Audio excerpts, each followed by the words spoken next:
This channel does not promote any violent, harmful, or illegal activities. All content provided by this channel is meant for an educational purpose only. আমি খবরটা দেখে সত্যি আমি হতভম্ব হয়ে গেছিলাম যে বাংলা সৌজন্যতার জন্য বিখ্যাত, যে বাংলা ঐক্যের জন্য বিখ্যাত, যে বাংলা সম্প্রীতির জন্য বিখ্যাত, সেই বাংলাতে হিন্দু মুসলিম বাচ্চাদের আলাদা করে আলাদা জায়গায় রান্না হচ্ছে, এটা কোনোদিন কল্পনা করেনি।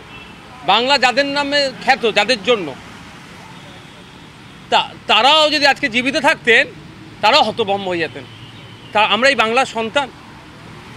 ইমিডিয়েট আমি মনে করি ওখানকার যারা স্কুল পরিদর্শক আছেন, যারা যাতে প্রত্যেককে সাসপেন্ড করা দরকার, তাদের বিরুদ্ধে তদন্ত করা দরকার, যেটা কোন খেয়ালে এই ধরনের অপকর্মগুলো চালাচ্ছে তাদের বিরুদ্ধে কঠিন ব্যবস্থা নেওয়া দরকার। এটা ইমিডিয়েট বন্ধ করা দরকার। আমরা দেখেছিলাম কদিন আগে একটা থালায় দুটি বাচ্চা, ভিন্ন ধর্মের বাচ্চা খাচ্ছিল। কেন এক থালায় খাচ্ছিল তার জন্য ইনকোয়ারি বসিয়ে দিয়েছে, কিন্তু আলাদা করে রান্না হচ্ছে কেন, সেটার জন্য কজনের বিরুদ্ধে ব্যবস্থা গ্রহণ করে সেটা এখন দেখার বিষয়। বলছি, মুখ্যমন্ত্রী মমতা বন্দ্যোপাধ্যায় বিদেশে উদ্বেগ প্রকাশ করেছে ভিন রাজ্যে থাকা বাঙালিদের নিয়ে, তাদেরকে বাংলাদেশি বলে সন্দেহ করে হেনস্থা করা হচ্ছে বলে অভিযোগ। আধার কার্ড তৈরি কারখানায় তো বাংলায় দেখুন, আমি একটা কথা বলি, এই বাঙালি শ্রমিক ভিন্ন রাজ্যে যে অন্যায় অত্যাচারের শিকার হচ্ছে, এই সমাধানের জন্য প্রতিটা রাজ্যে একটা করে নোডাল অফিসার দেওয়ার আমি কথা বলেছিলাম, কিন্তু দুর্ভাগ্য আমাদের রাজ্য সেটা দেয়নি। এক নম্বর কথা। দ্বিতীয় কথা, আমি একটা ছোট্ট যদি উদাহরণ দিই, উড়িষ্যায় বাঙালি শ্রমিকদের উপর অত্যাচার হচ্ছে, সেখানে বাঙালি শ্রমিকের সংখ্যা কত আছে? 30,000, আর 30,000 উড়িয়া মানুষজন বাংলায় কাজ করছে। আমরা বাংলায় নিরাপত্তা দিচ্ছি উড়িয়া শ্রমিকদের, তাহলে আমাদের বাঙালি শ্রমিকদের উড়িষ্যা সরকার কেন নিরাপত্তা দেবে না? দূরপাল্লার রেলের ভাড়া বৃদ্ধির সিদ্ধান্ত রেলের, মুখ্যমন্ত্রী বলছেন মানুষ এখন ট্রেনে বিমানের চাপতে ভয় লাগছে, দূরপাল্লার ট্রেনের সামান্য হারে ভাড়া বৃদ্ধি হতে চলেছে পয়লা জুলাই থেকে। এটা উচিত নয়। আমাদের ভারতবর্ষের লাইফ লাইন হচ্ছে রেল। সেখানে প্রান্তিক শ্রেণীর মানুষ থেকে শুরু করে বিত্তশালী মানুষও ট্রেনে ছাড়ে, অনেক বিত্তশালী মানুষ এখন ফ্লাইট চলছে, কিন্তু এই ভাড়া বাড়লে প্রান্তিক শ্রেণীর মানুষের সমস্যা হবে। আমি অনুরোধ করব এই ভাড়া বাড়ানোটা বন্ধ করা হোক। তৃণমূল নেতা খুন হয়েছে, তার উৎসব পালন করেছে তৃণমূলের কর্মীরাই, এটা কি ধরনের মানে হাসির আদেশ হয়েছে? গোষ্ঠীদ্বন্দ্ব।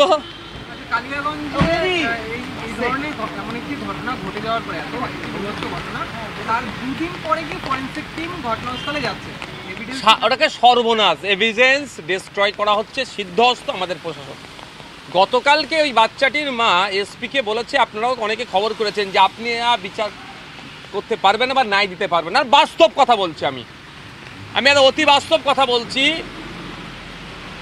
যে এরা হেনতেন প্রকারে এই মামলাটাকে দাবিয়ে দেওয়ার চেষ্টা করবে। আনিস খান থেকে শুরু করে বিদ্যুৎ মণ্ডল থেকে শুরু করে বিভিন্ন ক্ষেত্রে দেখেছি যারা এই ধরনের খুন হয়েছে, তাদের বিচার হচ্ছে না। কিন্তু আমাদের নাগরিককে সচেতন থাকতে হবে, সজাগ থাকতে হবে, বিচার চাই। সেই আমাদের অভয়া বোনের থেকে শুরু করে তামান্না আমাদের বেটি থেকে পর্যন্ত যারাও নোংরামি করেছে, একটাও না ছাড় পাই।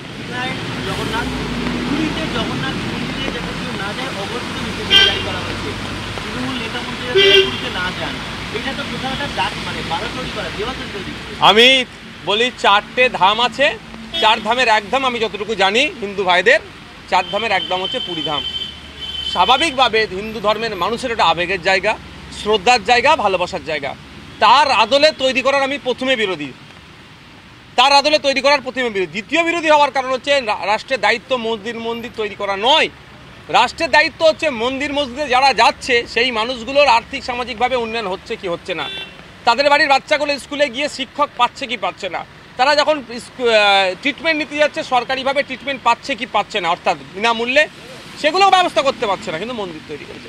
এখন অঘোষিত চালু করেছে, এটা আমি চরম বিরোধিতা করছি। এটা হিন্দু ধর্মকে শুধু অপমান নয়, ভারতবর্ষ একটা ধর্ম নিরপেক্ষ রাষ্ট্র, সাথে সাথে এখানে বিভিন্ন ধর্মের মানুষের যে সংস্কৃতি আছে, সংস্কৃতির উপরে আঘাত করা হচ্ছে, এর চরম আমি বিরোধিতা করছি।